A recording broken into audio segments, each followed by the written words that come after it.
Prepare-se para uma jornada que vai desafiar sua compreensão sobre as origens do universo. Nas profundezas das Escrituras, um enigma milenar aguarda decifração. Quem eram os seres celestiais que celebraram a criação do mundo antes mesmo do surgimento da humanidade? A Bíblia os nomeia como filhos de Deus, uma expressão carregada de mistério que ecoa em passagens como Jó 38:7, onde Deus questiona: onde estavas tu quando as estrelas da alva juntas alegremente cantavam e todos os filhos de Deus rejubilavam? Essa não é uma pergunta retórica, mas um portal para um universo paralelo de seres espirituais que existiam antes do tempo. Enquanto Adão e Eva ainda eram pó, esses entes já habitavam a dimensão celestial, testemunhando a fundação da terra e os primeiros sopros da criação. A chave para desvendá-los está no termo hebraico Bene Haelohim, Benei Haelohim, usado no Antigo Testamento para descrever não humanos, mas criaturas que compartilham a natureza divina. A hipótese angélica, a corte celeste revelada. Em Jó 1:6, Satanás aparece entre os filhos de Deus diante do trono do Altíssimo, um detalhe crucial que revela seu status original como anjo caído. Textos judaicos antigos, como o livro de Enoque, não canônico, mas influente, descrevem esses seres como vigilantes, encarregados de observar a terra. Já os rolos do Mar Morto, descobertos em Qumran, reforçam a visão de que comunidades pré-cristãs viam os Bene Haelohim como anjos hierárquicos, organizados em ordens como serafins e querubins. Mas qual o propósito desses seres? Eles não são meros espectadores. Teólogos como João Calvino destacaram que sua alegria diante da criação reflete uma missão: glorificar a Deus através da adoração ininterrupta. Em Apocalipse 4:8, os seres celestiais proclamam Santo, Santo, Santo sem cessar, um eco da liturgia que começou antes da fundação do mundo. Aqui surge um paradoxo fascinante. Se os anjos foram criados para servir, por que alguns se rebelaram? A resposta está na liberdade concedida por Deus, um risco cósmico que permitiu a ascensão de Lúcifer, o portador da luz, que, segundo Isaías 14:12-15, ambicionou usurpar o trono divino.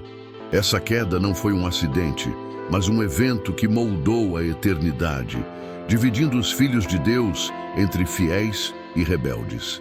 Por que isso muda tudo? Porque a existência desses seres antecede não apenas Adão, mas o próprio conceito de tempo. Eles são a chave para entender a guerra espiritual que atravessa a história humana e seu desfecho, revelado em Apocalipse 12:7-9, onde Miguel expulsa Satanás dos céus. Este não é um mito, mas um conflito real, cujas repercussões ecoam em cada escolha humana entre o bem e o mal. A revolução espiritual. Como humanos se tornaram filhos do Criador. Imagine isto. Você não é apenas uma criatura, mas um herdeiro direto do trono celestial. Enquanto os anjos cantavam nas origens do cosmos, um plano ainda mais ousado se desenrolava nas mentes da Trindade: elevar a humanidade caída à condição de filhos de Deus. Essa não é uma metáfora, mas uma revolução cósmica anunciada em João 1:12. Mas a todos quantos o receberam, deu-lhes o poder de serem feitos filhos de Deus, aos que creem no seu nome. O que isso significa? No Antigo Testamento, o título Filhos de Deus era exclusivo dos anjos. Porém, com a vinda de Cristo, um novo capítulo foi escrito. Paulo, em Romanos 8:14-17, declara que os redimidos são guiados pelo Espírito de Deus e, portanto, herdeiros de Deus e co-herdeiros com Cristo. Essa adoção divina não é simbólica, é uma transformação ontológica. Estudos de manuscritos gregos revelam que a palavra huiotesia, adoção, usada por Paulo, era um termo jurídico no Império Romano, indicando direitos plenos de herança. Deus não nos fez servos, mas filhos. Mas como seres falhos podem compartilhar a natureza divina? A resposta está na cruz. Teólogos como Atanásio, no século IV, proclamaram: Deus se fez homem para que o homem se tornasse Deus. Não no sentido pagão, mas como participantes da natureza divina, 2 Pedro 1,4. Agostinho de Hipona comparou essa adoção a um vaso de barro sendo preenchido com ouro, frágil em sua essência, mas glorificado pela graça. O paradoxo da filiação humana. Enquanto os anjos são filhos por criação, os salvos são filhos por redenção. Isso explica por que, em Hebreus 2,16, afirma-se que Cristo não veio ajudar anjos, mas a descendência de Abraão. A queda humana, ironicamente, abriu caminho para uma intimidade com Deus que nem mesmo os seres celestiais possuem. Como escreveu C.S. Lewis, o homem caído está mais próximo da glória do que o anjo intocado, porque nele a imagem divina pode ser restaurada. Jesus Cristo, o Filho unigênito e a porta para a filiação universal. Aqui está o cerne do mistério. Cristo é o Filho unigênito, João 3,16, único em essência e eternidade. O termo grego monógenes não significa único criado, mas único em espécie. Ele é a ponte entre a humanidade e a divindade. Em Colossenses 1:15 e 20, Paulo descreve Jesus como primogênito de toda a criação, não no tempo, mas em supremacia. Sua encarnação permitiu que mortais fossem gerados de novo, 1 Pedro 1:3, pelo Espírito. Por que isso é revolucionário? Porque enquanto Lúcifer tentou usurpar a divindade, Isaías 14:14, Cristo a esvaziou voluntariamente, Filipenses 2:6-7. A adoção humana é tão real que no juízo final os santos julgarão até os anjos, 1 Coríntios 6:3. Essa verdade perturbou até os gnósticos do século XII, que negavam a ressurreição corporal. Irineu de Lyon contra-argumentou: a glória de Deus é o homem vivo, e a vida do homem é ver a Deus. O que isso muda hoje? Se você é um filho de Deus, seu DNA espiritual carrega a marca do eterno. Como escreveu John Piper, Deus não nos ama porque somos valiosos. Somos valiosos porque Deus nos ama. Essa identidade nos torna embaixadores do reino, 2 Coríntios 5:20, com autoridade para esmagar serpentes, Lucas 10:19, e restaurar a criação gemendo, Romanos 8:19 e 22. A queda dos filhos celestiais, o conflito que moldou o destino da humanidade, um golpe no coração do céu. Assim começou a maior rebelião da história. Enquanto os anjos cantavam louvores, um ser de luz extraordinária ousou desafiar o próprio Criador. Sua história está gravada em Isaías 14:12-15. Como caíste do céu, ó estrela da manhã, filho da alva. Tu dizias no teu coração: subirei ao céu, acima das estrelas de Deus, exaltarei o meu trono. Lúcifer, o portador da luz, não era um anjo comum. Textos apócrifos, como o Livro dos Jubileus, descrevem-no como o líder da adoração celestial, dotado de sabedoria e esplendor incomparáveis. Mas o que corrompeu um ser tão elevado? A resposta está em 3 palavras: ambição, orgulho e autonomia. Em Ezequiel 28:17, Deus declara: elevou-se o teu coração por causa da tua formosura, corrompeste a tua sabedoria por causa do teu resplendor. Teólogos como Jonathan Edwards, em seu sermão O Pecado dos Anjos, argumentam que Lúcifer cobiçou a adoração que pertencia exclusivamente a Deus. Um desejo que contaminou 1/3 das hostes celestiais. Apocalipse 12:4. As consequências foram catastróficas. A Bíblia revela que esses anjos caídos, agora chamados demônios, não perderam apenas sua posição, perderam sua natureza. Agostinho de Hipona escreveu: o pecado não os transformou em outra coisa, fixou-os no mal, tornando-os inimigos perpétuos da graça. Seu novo propósito? Corromper a obra-prima de Deus, a humanidade. Em Gênesis 3, Satanás, na forma de uma serpente, não tenta Eva com um fruto, mas com a mesma mentira que o destruiu. Sereis como Deus. Gênesis 3:5. A guerra invisível chegou ao Éden e nunca cessou. O apóstolo Paulo alerta em Efésios 6:12. Não temos de lutar contra a carne e o sangue, mas contra as forças espirituais do mal nas regiões celestiais. Manuscritos antigos como os escritos de Qumran detalham rituais de exorcismo usados pela comunidade essênia, mostrando que o conflito espiritual era uma realidade tangível mesmo antes de Cristo. Mas há esperança. A queda de Lúcifer não pegou Deus de surpresa. Desde a eternidade, o Cordeiro já estava morto antes da fundação do mundo. Apocalipse 13:8. Como explica o teólogo N.T. Wright, a cruz não foi um plano B, foi o divisor de águas cósmico, onde o mal foi desarmado e a humanidade resgatada. Em Colossenses 2:15, Paulo triunfa.